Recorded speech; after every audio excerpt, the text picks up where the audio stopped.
hearings on it. We have addressed them publicly. Well, not about the proposals, but about the current deployment of these programs.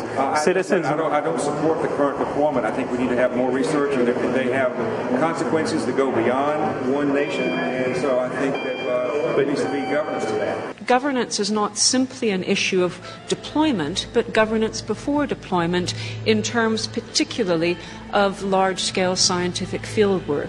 I concede that on this subject and in general, it's not popular to talk about global rules.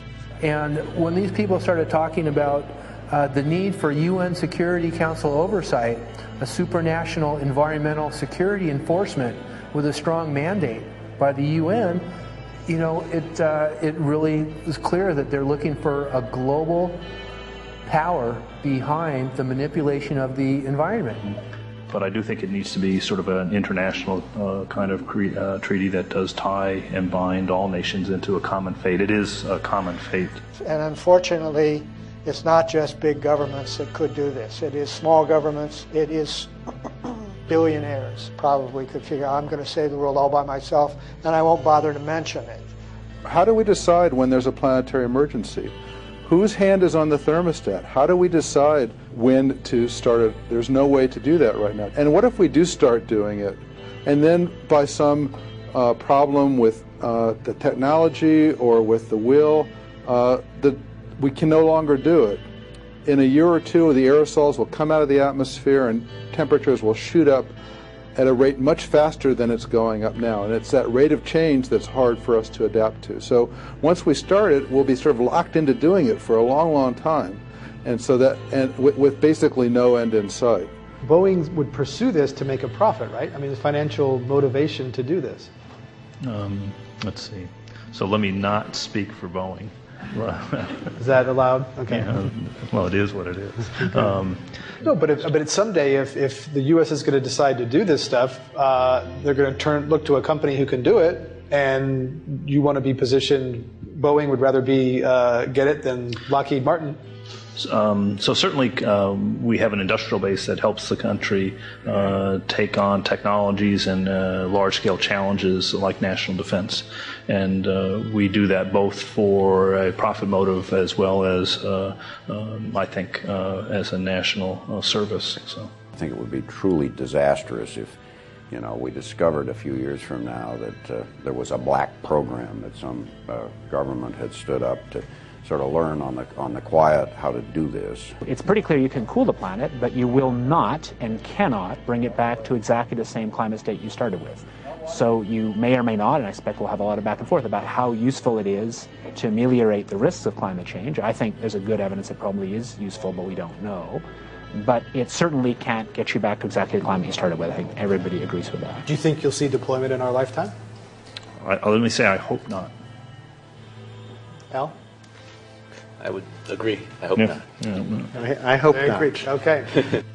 I see this as something like an evacuation plan. That you build big dikes. Maybe that's the emissions reduction to try to keep the flood from wiping you out. But that if that flood should come, that you'd like a plan for what to do in the event of that catastrophe. So I see these options more as a catastrophic response option and not as a way to reduce risk of everyday climate change. You would advocate mitigating consumption of beef as a means of accomplishing your objective?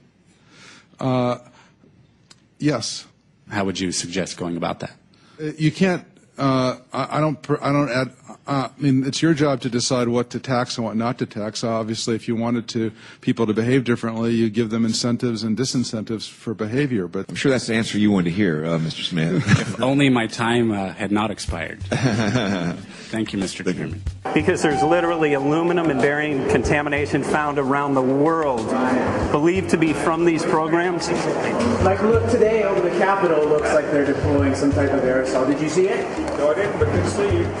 In a James Bond scenario, some rogue rich guy puts some airplanes in the air and sees the clouds. What is to prevent that? I'd be glad to talk. Just call our office. We'd be glad to talk. Okay, are you aware of the issue? You do it through the office. Are you in support of those proposals? What is your take? I don't know anything about it. I've got a chair here. Okay, we'll give you a letter on that. Yeah, this is a letter from constituents. Okay, great. Thank you. Excellent. And many people believe that these programs have already been deployed because mass contamination has been found. Geoengineering programs, stratospheric. Got it. Yeah. You just brought it up. Okay. Spraying from airplanes. Okay. So what is happening? People from around the world are finding contamination. Let me take care of this and I'll talk to you when I come back. I'll be back. He's here. Thank you very much. We see that even though we might make the average temperature of the planet about right, the rainfall patterns change some from today. And some places become warmer and some places become cooler. So there are going to be winners and losers in this geoengineering activity if we were to do it. But nevertheless, as David has said, there are reasons why we might consider doing it. Many people are deeply concerned about it because of the toxicity of aluminum, and it has been addressed to Congress in various committees. Would you take a look at a letter from some of your constituents addressing the concerns? Excuse me if I go. Okay. Can I give you a letter from constituents? Are you aware of their proposals of dumping? Gotcha. Thanks. Well, I'm not familiar with it, so I don't know what they're doing. Okay. Well, geoengineers are proposing just that, dumping aluminum and barium into the atmosphere. Why would they do that? Aluminum's a precious metal we can use. Well, the stated goal is to actually cool the planet. However, there's a... Sounds strange. Right, exactly. So they're proposing dumping these metals into the air to block the sun, essentially.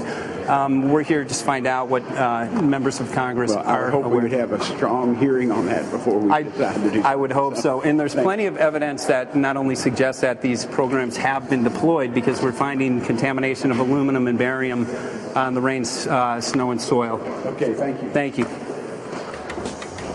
LA County has seen a 200% increase of Alzheimer's over the last decade. Tons of ground and water samples showing high levels of aluminum all around our state. Why don't you give me all the information you have? I have some very good people I will assign it to. Okay. And if you get it to Mr. Lavelle, we will He's get got it my to card the and right... send me an email and Yeah. go. Sounds Okay. great. We'll be in touch. Okay. We are investigating this, and there's literally a mountain of evidence that suggests that these Okay, programs are move that doing mountain over to us. You Let got us it. take a look at it. And look up, Thank you. looking up into the sky, and you'll see some of it. Oh, okay. You will. You can All see right. the aerosols being sprayed out of airplanes quite a bit. Okay. So thank you. Yeah, the future of humanity is definitely dependent on it. So we're counting on people like yourself to take some proactive steps. So thank you very much, guys. You're very welcome. Appreciate Thank it. you. Thank you. Right.